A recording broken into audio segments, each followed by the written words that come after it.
Good morning વિદ્યાર્થી મિત્રો. સંપત્તિના આપણે જે અર્થ અને લક્ષણો જોયા લાસ્ટ ટાઈમ, એમાં હવે આગળ આપણે સંપત્તિના પ્રકારો જોઈએ છીએ. સંપત્તિના પ્રકારો એટલે આ પ્રશ્ન પણ વિભાગ ડીમાં બહુ સારી રીતે અગત્યનો મુદ્દાસર પ્રશ્નમાં પૂછાઈ શકે એવો પ્રશ્ન છે. સંપત્તિના પ્રકારો. સંપત્તિના પ્રકારો ખૂબ સિમ્પલ અને ખૂબ સરળ છે. લાસ્ટ ટાઈમ આપણે સંપત્તિના લક્ષણો જોયા હતા. જો બંને વસ્તુ મિક્સ ના થઈ જાય એનું ખાસ યાદ રાખજો. સંપત્તિનો અર્થ અને સંપત્તિના લક્ષણો. સંપત્તિના લક્ષણોમાં 5 પોઈન્ટ હતા અને હવે આપણે આજે આવીએ છીએ સંપત્તિના પ્રકારો. વસ્તુની જેમ સંપત્તિના પ્રકાર પણ પાડી શકાય. એટલે પહેલું છે વ્યક્તિગત સંપત્તિ અને બીજું છે સામાજિક સંપત્તિ.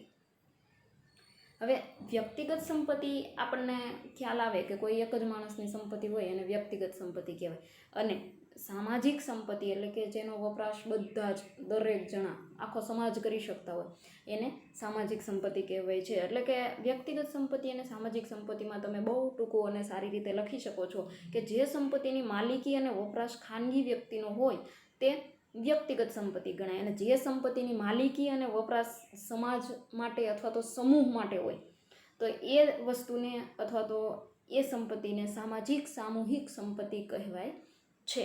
ખૂબ સિમ્પલ વસ્તુ છે, 2 જ લાઈન છે. પછી છે બીજો પોઈન્ટ રાષ્ટ્રીય સંપત્તિ અને આર્થિક સંપત્તિ, આંતરરાષ્ટ્રીય સંપત્તિ. રાષ્ટ્રીય સંપત્તિ અને આંતરરાષ્ટ્રીય સંપત્તિ. હવે દેશની માલિકીની સંપત્તિ રાષ્ટ્રીય માલિકીની છે અને દેશમાં આપણા દેશમાં જેટલી નદી, પર્વત, રણ, જાહેર રસ્તા, ઐતિહાસિક ઇમારતો, દાખલા તરીકે તાજમહેલ છે, તો આ બધી જ વસ્તુઓ છે એ કેવી છે? રાષ્ટ્રીય સંપત્તિ. આપણો વારસો, આપણી સાહિત્ય, આપણું સ્થાપત્ય, આપણી ઘણી બધી એવી રાષ્ટ્રીય સંપત્તિ છે. અને આંતરરાષ્ટ્રીય સંપત્તિ કોને કહેવાય? તો કે એ સમગ્ર વિશ્વની છે. આંતરરાષ્ટ્રીય સંપત્તિ છે એ કોઈ એક દેશની નથી હોતી પણ સમગ્ર વિશ્વની છે. દાખલા તરીકે દરિયો કોઈ એક દેશનો ના હોય પણ સમગ્ર વિશ્વનો છે, એટલે કે આંતરરાષ્ટ્રીય સંપત્તિ કહેવાય છે. દેશની હદ છોડ્યા પછીની જે સંપત્તિ છે એ.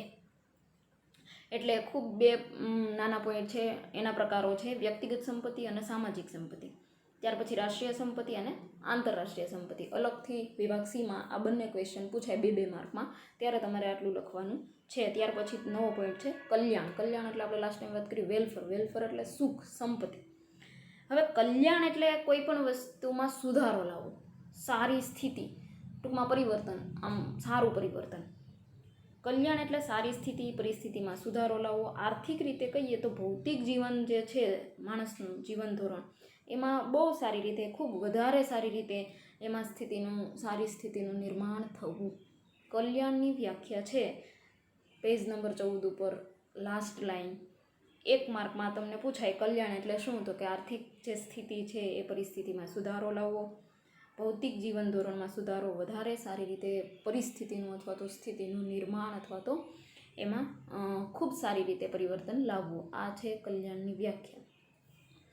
હવે કલ્યાણ એટલે આપણે અત્યાર સુધી આધ્યાત્મિક વસ્તુઓમાં આપણે આ વસ્તુ જોતા હતા. કલ્યાણ એટલે લોકોનું કલ્યાણ થવું આધ્યાત્મિક રીતે. ગીતા અને ભાગવદ્ ગીતા અને રામાયણમાં આ બધા શબ્દ આવે. પણ આર્થિક રીતે અથવા તો આપણા શાસ્ત્રોમાં જોઈએ આપણે તો માણસના જીવનમાં જેટલા ક્ષેત્રો છે એ બધા જ ક્ષેત્રોમાં માણસ શું ઈચ્છે છે? કે કલ્યાણ થાય, ખૂબ સારી રીતે એ જીવન જીવે, પોતાની સ્થિતિ છે એમાં ખૂબ સારી રીતે એમાં સુધારો લાવી શકે. આને કલ્યાણ કહેવાય છે.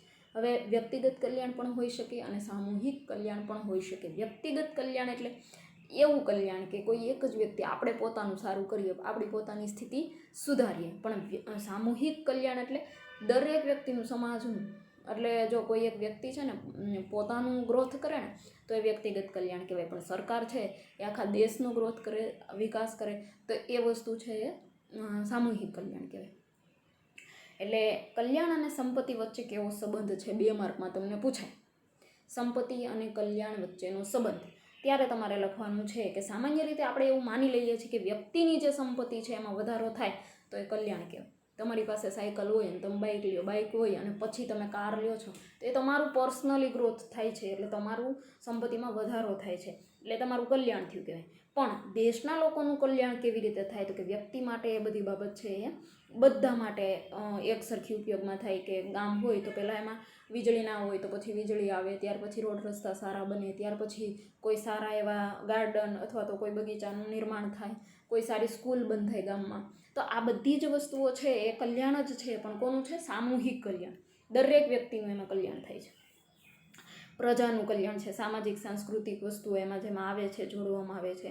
આ બધી વસ્તુઓનો સીધો સંબંધ નથી, કારણ કે અર્થશાસ્ત્ર છે એ મૂલ્યનું નિર્માણ કરતું નથી. એટલે માત્ર ભૌતિક કલ્યાણનો વિચાર નહીં કરવાનો, પણ આવક પણ થવી જોઈએ. તમે કલ્યાણ એટલે કેવું કે તમે ફ્રીજ ટીવી ખરીદો છો, એમાંથી આવક નથી થતી, તમારો સુધારો થયો, પરિસ્થિતિ સુધરી ગઈ, પણ આવક થતી નથી. પણ કલ્યાણ એવું હોવું જોઈએ દેશના માટે કે એમાંથી ભવિષ્યમાં આવક થાય. એટલે આવક થાય એવું કલ્યાણ કયું? તો કે દેશમાં સારા સારા ઉદ્યોગોની સ્થાપના કરવી, દેશમાં એવી વસ્તુઓની સ્થાપના કરવી કે જેમાંથી આવક થાય અને દેશની સારી રીતે વિકાસ થતો જ રહે, સતત ચાલતો રહે. એટલે એવા કલ્યાણની આપણે વાત કરવાની છે. હવે 10મા ધોરણમાં તમે બધા શીખી ગયા ઉત્પાદનના સાધનો. ઉત્પાદનના સાધનો કેટલા છે?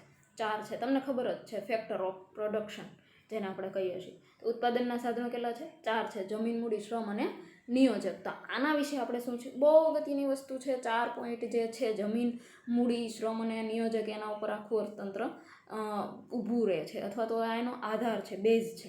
માણસની જરૂરિયાત છે અમર્યાદિત છે. જરૂરિયાતોની પૂર્તિ કરવા માટે માણસ ઘણી બધી સેવાઓ અને ઘણી બધી એવી વસ્તુઓનું ઉત્પાદન કરે છે, અને એ ઉત્પાદન દ્વારા પોતાનું તૃષ્ટિગુણ એટલે સંતોષ, અને એ સંતોષ મેળવવાની જે પ્રક્રિયા છે આખી, એ પ્રક્રિયાને ઉત્પાદનના સાધનો સાથે જોડી દેવામાં આવે છે. દાખલા તરીકે લાકડાની ખુરશી છે, એ એનું સ્વરૂપ છે, એમાં પાછો ઉપયોગિતાનો ગુણ આવે છે. એમાં એ આખી પ્રક્રિયા જો તમે જુઓ તો તમને ઘણી બધી રીતે મદદ થાય છે. લાકડું તો મદદ થાય જ છે, પણ પછી એમાંથી તમે ખુરશી બનાવો તો ખુરશી પણ એટલી જ તમને મદદ થાય છે. ત્યાર પછી એ ખુરશીને પાછી તમે ઇન ફ્યુચર જ્યારે એનો યુઝ નથી તો એ ખુરશીને પાછી તમે સારી રીતે એને વેસ્ટ કરી શકો છો, અથવા તો એનામાંથી તમે અગ્નિ પણ પ્રગટ કરી શકો છો. ટૂંકમાં એ જ્યાં સુધી છે એ વસ્તુ ત્યાં સુધી નાશ નથી પામતી, ત્યાં સુધી તમે એનો ઉપયોગ કરી શકો છો. એટલે આ ખૂબ અગત્યની વસ્તુ છે. ઉત્પાદનના 4 સાધનો છે, આપણે એનો પરિચય મેળવીએ તો જમીન એ ખૂબ અગત્યની વસ્તુ છે. જમીન જે છે એ સામાન્ય વ્યવહારમાં આપણે એને ખૂબ પૃથ્વી ઉપરની જે સપાટી છે જેના ઉપર માણસ વસવાટ કરે છે, અર્થશાસ્ત્રમાં જમીનનો ખૂબ મોટો અને વિસ્તૃત પ્રકારમાં એનો અર્થ થાય છે. પ્રોફેસર માર્શલ એવું કહે છે કે જમીન છે કુદરતી પરિબળ છે. જમીન છે એ હવા, પાણી, સૂર્યપ્રકાશ અને આબોહવાનો સમૂહ બનેલો છે. આ બધી વસ્તુઓ જમીન કહેવાય છે, જેમાં ખનિજ, ખાણ, પર્વત, નદી, ગરમી અને ઘણી બધી વસ્તુઓ છે. એના લક્ષણો આપણે જમીનના કહી શકીએ. તો 1 માર્કમાં જમીનની વ્યાખ્યા તમને પૂછાય, જમીન અથવા ભૂમિ, તો આ તમે લખી શકો છો પ્રોફેસર માર્શલના મતે. તો એનો પહેલો પોઈન્ટ છે જમીન, એમાં એના લક્ષણો છે. જમીનના લક્ષણો તમને પૂછે, બહુ ટૂંકું વિભાગ સીમાં 2 માર્કમાં પૂછાય, જમીનનો અર્થ અને લક્ષણો જણાવો. ત્યારે તમારે જમીનનો અર્થ લખવાનો છે કે હવા, પાણી, સૂર્યપ્રકાશ, આબોહવાનો સમૂહ એટલે જમીન, અને એના લક્ષણો લખવાના છે કે કુદરતની બક્ષિસ છે, જમીનનો કુલ પુરવઠો સ્થિર છે, જમીન ભૌગોલિક રીતે અગતિશીલ છે અને તેની ફળદ્રુપતા કેવી હોય છે? જુદી જુદી હોય છે. ભૂમિને મળતા વળતરને શું કહેવાય છે? ભાડું. આટલા પોઈન્ટ તમારા 5 પોઈન્ટ છે એ તમે 2 માર્કમાં વિભાગ સીમાં લખી શકો છો. જમીનનો અર્થ અને જમીનના લક્ષણો. જમીન કુદરતી બક્ષિસ છે, જમીનનો કુલ પુરવઠો સ્થિર છે, તમે જમીનને વધારી ના શકો. તમે જમીન જેટલી પૃથ્વી ઉપર છે એ જ છે, નવી જમીન તમે બનાવી ના શકો. એટલે પણ એ રીતે અગતિશીલ છે, એ ક્યાંય જતી નથી, જે જગ્યાએ છે ત્યાં સ્થિર છે. ફળદ્રુપતા કેવી હોય છે? અલગ અલગ બધા પ્રકારની જુદી જુદી ફળદ્રુપતા હોય છે. ત્યાર પછી ભૂમિને મળતા વળતરને શું કહેવાય છે? ભાડું. બદલામાં તમને જે વસ્તુ મળે છે એને ભાડું કહેવાય છે. એટલે આ 5 પોઈન્ટ છે, ખૂબ અગત્યના છે, એના લક્ષણો છે. ત્યાર પછી શ્રમ. શ્રમ એટલે કોઈ પણ વ્યક્તિ જે અન્ય વ્યક્તિની દેખરેખ હેઠળ માનસિક અને શારીરિક કાર્ય જે કરે છે એને શ્રમ કહેવાય છે, અને શ્રમ કરનાર વ્યક્તિને શ્રમિક કહેવાય છે. એટલે આ જે છે એ બીજો પોઈન્ટ છે. શ્રમના પણ લક્ષણો ખૂબ છે. અગત્યના શ્રમ અને શ્રમિક અવિભાજ્ય છે, એ બંનેને જુદા પાડી શકાય નહીં. સામાજિક માનસિક કારણો ગતિશીલતાને અસર કરે છે. વ્યક્તિ જ્યારે કામ કરતો હોય ત્યારે સામાજિક અને માનસિક જે કાર્યો છે ને એના માઇન્ડમાં હોય, ઘરે કોઈ પ્રસંગ હોય તો એને કામ કરવામાં રુચિ ના હોય, અથવા તો એ બીમાર હોય છે તો એને કામ કરવું ગમતું નથી. એટલે આ બધા કારણો છે ને એ એના મગજ ઉપર અસર કરે છે. શ્રમના પુરવઠાનો આધાર વસ્તી ઉપર હોય છે. હવે તમને કેટલું કામ મળે છે એ તમારી વસ્તી ઉપર હોય છે. કેમ તો કે એક ઓફિસમાં 10 વ્યક્તિઓ છે તો તમે 10 જણાને વ્યક્તિઓને કામ સોંપેલું છે તો ઓછું કામ આવશે, પણ જો એ 5 જ વ્યક્તિ છે તો એ કામ કેવું આવશે? વધારે. એટલે એનો આધાર છે એ વસ્તી ઉપર હોય છે. પછી શ્રમ નાશવંત છે. તમે સવારથી સાંજ સુધી ગમે એટલું કામ કરો, પાછું બીજા દિવસે કરવું જ પડે છે. એટલે શ્રમનો સંગ્રહ થઈ શકતો નથી. દરેક શ્રમિકની કાર્યક્ષમતા જુદી જુદી હોય છે. કોઈ એક વ્યક્તિ છે એ 5 ગુણ ઉપાડી શકે તો બીજો વ્યક્તિ છે એ 2 જ ઉપાડી શકે. એટલે શ્રમ છે એ વ્યક્તિએ જુદો હોઈ શકે છે. શ્રમને ચૂકવાતા વળતરને શું કહેવાય છે? વેતન. આખો દિવસ તમે કામ કરો છો અને તમને જે પૈસા મળે છે એને શું કહેવાય છે? વેતન. ત્યાર પછી મૂડી એટલે આપણે બધા બહુ સારી રીતે એને સમજી શકીએ છીએ. મૂડી એટલે અત્યારે ખૂબ અગત્યની વસ્તુ છે કે મૂડી વગર કોઈ પણ વસ્તુ છે તમે કરી શકો નહીં. ઉત્પાદનનું જે સાધન છે એ માનવ સર્જિત સાધન છે. મૂડી કુદરતી નથી. મૂડી છે માણસે બનાવેલું છે. સંપત્તિમાં ખૂબ અગત્યની વસ્તુ છે અને એના લક્ષણો છે ઉત્પાદનનું માનવ સર્જિત સાધન છે. સૌથી ગતિશીલ છે. મૂડી છે એ ક્યાંય સ્થિર રહેતી નથી, ગતિ કરે છે. અને અછત ધરાવતું સાધન છે. મૂડીની અછત છે એટલે તો આપણે આ બધી વસ્તુઓની પાછળ મહેનત કરીએ છીએ. મૂડીનું વળતર છે એનું શું કહેવાય છે? વ્યાજ. એટલે આ મૂડીના લક્ષણો છે 4. ત્યાર પછી નિયોજક એટલે તમે પોતે, જે માણસ કામ કરે છે એ, અથવા તો જે સંચાલન કરે છે એ. વ્યવસ્થાપક.